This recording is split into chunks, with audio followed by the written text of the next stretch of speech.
Hi girls, I thought I would go over some of the homework problems with you just so that you had some examples so that you could work through these and feel a bit better about them. So I'm going to just go right through on page 285. The first problem you had was number 4. And number 4 asked you about this guidance missile system, and it tells you a missile guidance system has 5 fail-safe components, and the probability of each failing is 0.05, and then find the probabilities, and A is exactly 2 will fail.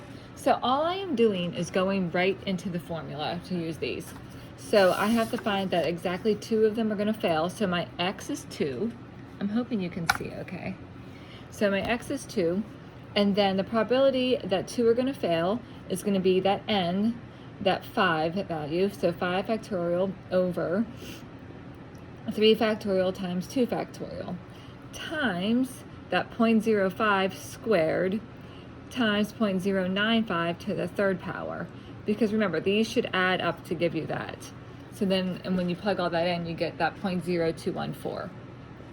So then more than 2 fail is going to be, your X is going to be 3, 4, and 5. So then remember, you're going to have to use these X values and then add them all together.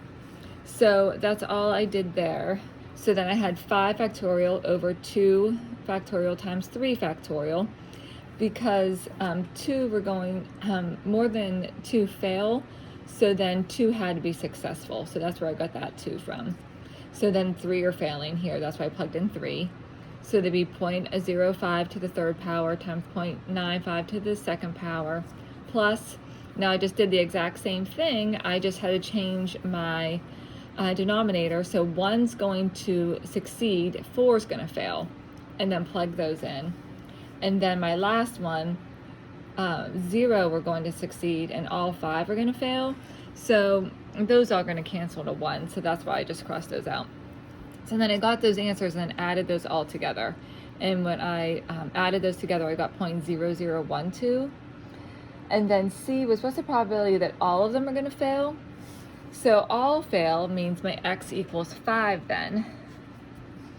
And so then again, I'm just going to plug into my formula. So the probability of 5 failing would be 5 factorial times over top of 0 factorial times 5 factorial, times the 0.05 to the 5th power times 0.95 to the 0 power. So that just equals 1, this equals 1, so then when I multiply the rest through, I get 0.000003. So that's how I just plugged into the formula that we were given and solved. Number 5 is going to be set up just like that. It's just now we're talking about a student taking a 20-question true-false exam and guesses on each question. Find the probability of passing if the lowest passing grade is 15 correct out of 20. And then, would you consider this event likely to occur? So what that means when they ask that follow-up question is they're going to say, well, analyze your answer. And you're going to get some decimal that can be changed into a percentage and see if what that percentage is based on, what you would base your answers on based on that percentage. So for this one, my N is 20 because it's 20 questions. I want to score a 15 or more, so because that's passing. So I want a 15, 16, 17, 18, or 19, or 20. Both my P and my Q are going to be the same because it's true and false. So they're both as likely to happen.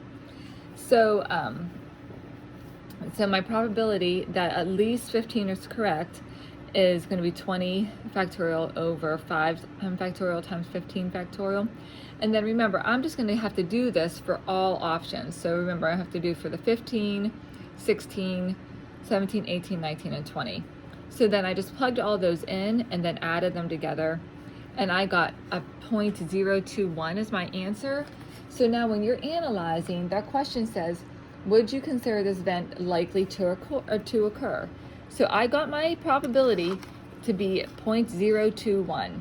So that would be as a percent. Remember, I moved this over. I'm going to get 2.1%.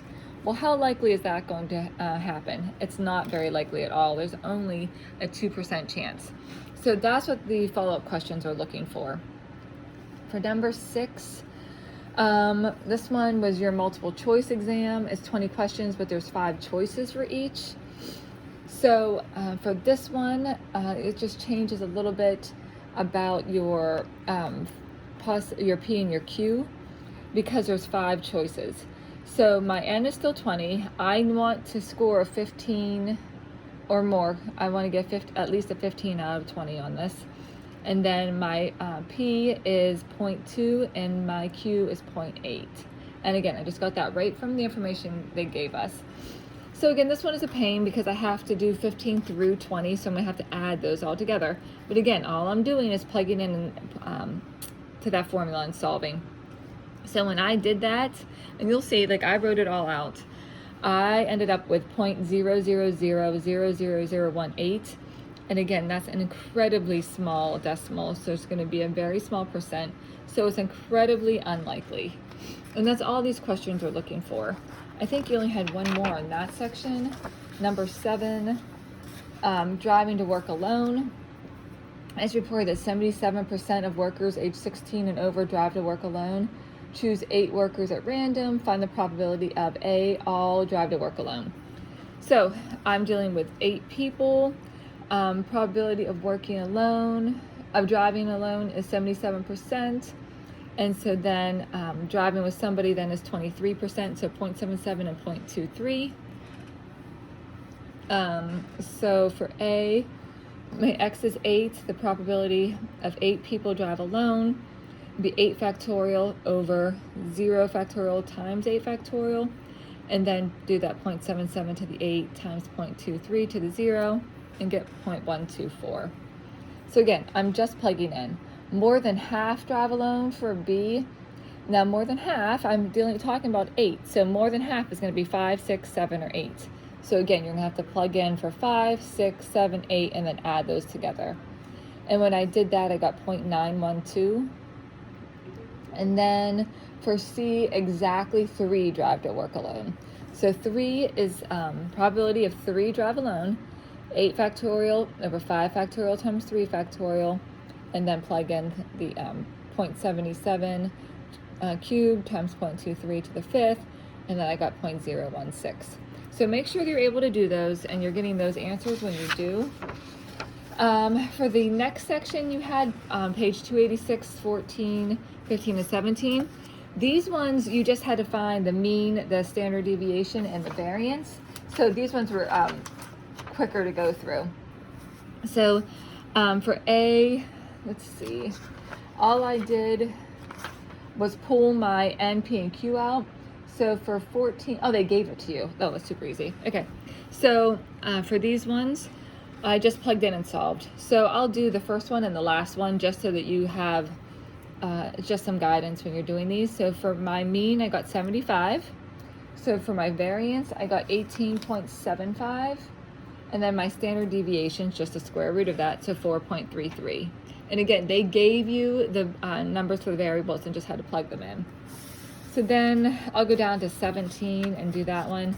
For 17, my N was 300, my P was 0.03, and my Q was 0.97.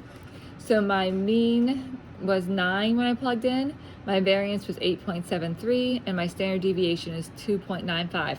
Make sure you recognize what these symbols are so that you can go back and forth through those.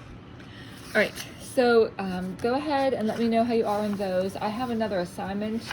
I don't think I assigned that page 286, 8, and 12, but we'll do that next week. We'll start off with that. So let me know if you have any questions. Please make sure you're working on Study Island and finishing up that assignment, and that you're working on your Ready, Set, Goes. Thanks so much, girls.